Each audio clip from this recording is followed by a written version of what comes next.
Hello again everyone, Edwin Learnard back once again in this YouTube astrological segment. I'm going to be talking about the moon sextile or trine the midheaven in a natal chart. Now, some of you may remember when I first started my YouTube astrology channel, I did a series on the aspects in the natal chart. They were a little bit concise. Some people may have referred to them as snappy. So what I decided to do was make another series on them in which the videos would be a little bit longer and more descriptive. So anyway, first thing up is if you have the moon sextile or trine the midheaven in a natal chart, you may easily meet the need, which is the moon, for career related matters, which is the midheaven. If your midheaven, say is an Aquarius, career-related matters may be tied into altruistic humanitarian endeavors, some things that involve selflessness. It could be even, Aquarius-related fields where there could be astronomy, computers, electronics, astrology, meteorology, aviation, innovation, as some examples. And this is also, I would say too, the moon sextile or trine the midheaven in a natal chart can also manifest in having a good balance of those emotional needs and the, and career related matters. And, if the, let's say, if the moon, say is in Taurus, those emotional needs, may be tied in, with creature comforts, peace, stability, things connected with banking, finance, some gardening, agriculture. It could be doing something Taurus related, whether it be something connected with, geology, carpet laying, working as a stockbroker or pawnbroker, as some examples. And also too, it could be too, if you have one of these aspects in your natal chart, you may be emotionally, which is the moon, vested in your responsibilities, which is the midheaven. If you have your midheaven in Capricorn, as an example, those responsibilities may be tied in with government or political work. It could be doing something, for the father, or some kind of position, with authority or management. And also too, these aspects can indicate a very good ability to readily, again, have a balance with laborious work, which is the midheaven, and the emotional needs, which is the moon. Now, if you have, say, if you have the midheaven in Sagittarius, there may be, hard work for you that may involve, publishing or advertising, or it could be doing something in a, foreign country, or work with printing press operation, importing, exporting, as some examples. And another way these aspects may manifest in the natal chart, it could be to where you have the mother and the family, which is the moon, may be beneficial to your social status and your stature in life, which is the midheaven. Now, let's say if you have your moon in Pisces, as an example, the mother and family members, one or more, may actually be a Pisces sun, moon, or ascendant person, or embody the characteristics of the sign.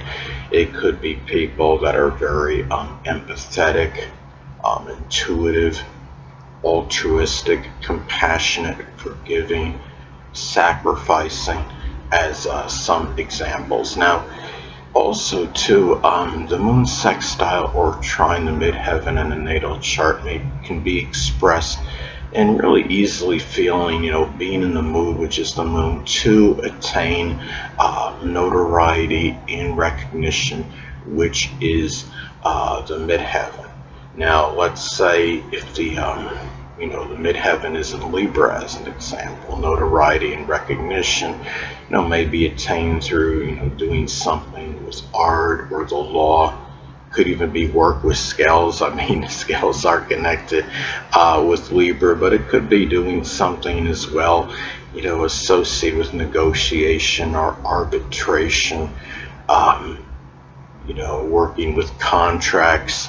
It could be, doing something, that gives you, that certain balance. If the midheaven is in Scorpio, could be doing something with the occult, which includes astrology, or work with forensics, investigation, deep research, insurance, taxes, as some other examples.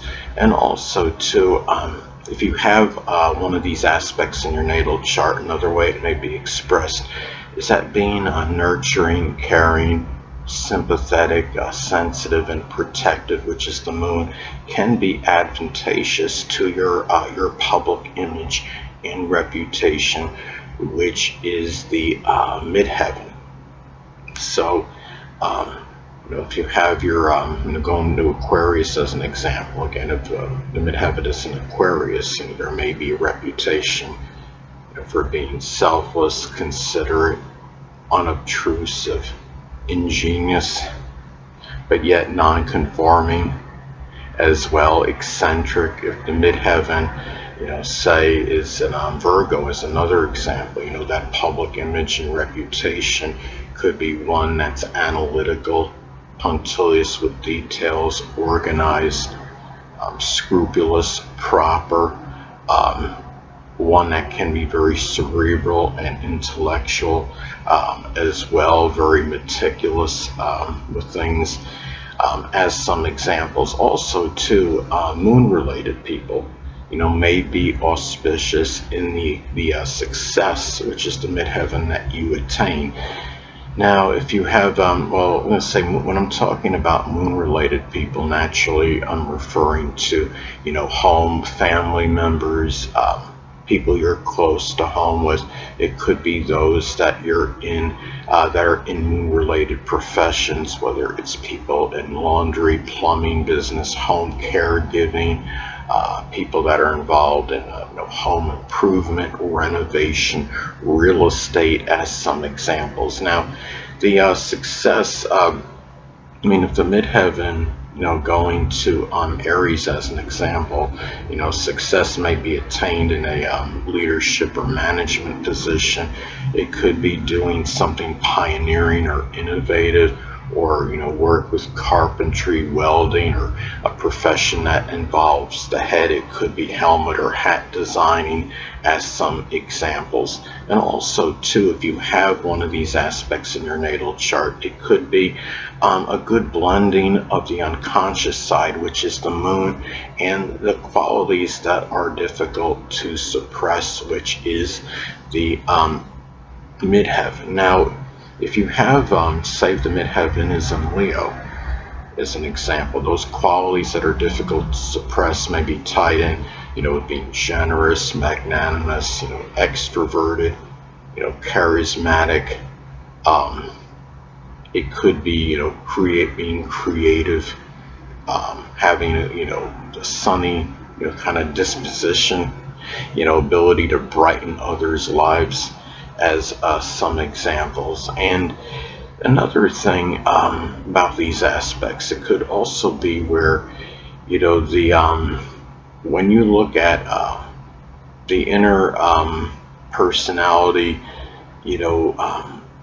may be inner personality, which is the moon, may be compatible, with the dominant parent, which is often the father, and older people and authority figures, which is the midheaven. Now, let's say if you have your moon in Gemini, as an example, that inner personality can be one that's very, versatile, multifaceted, loquacious, cerebral, quick-witted, witty, adaptable, as some examples. And also, too, these aspects could indicate, being able to easily respond, which is the moon, to those people, to, the dominant parent, older people, and authority figures. If the moon is in, Aries or Gemini, say, those responses can be, very quick anyway. And also, too, the moon-related people, again, could be very much in agreement with those qualities that that are difficult, basically, that you have a difficulty in suppressing, which is the midheaven. If the midheaven, say, We'll go to, Scorpio as an example. Those qualities that you have difficulty suppressing can be ones that are resourceful, resilient.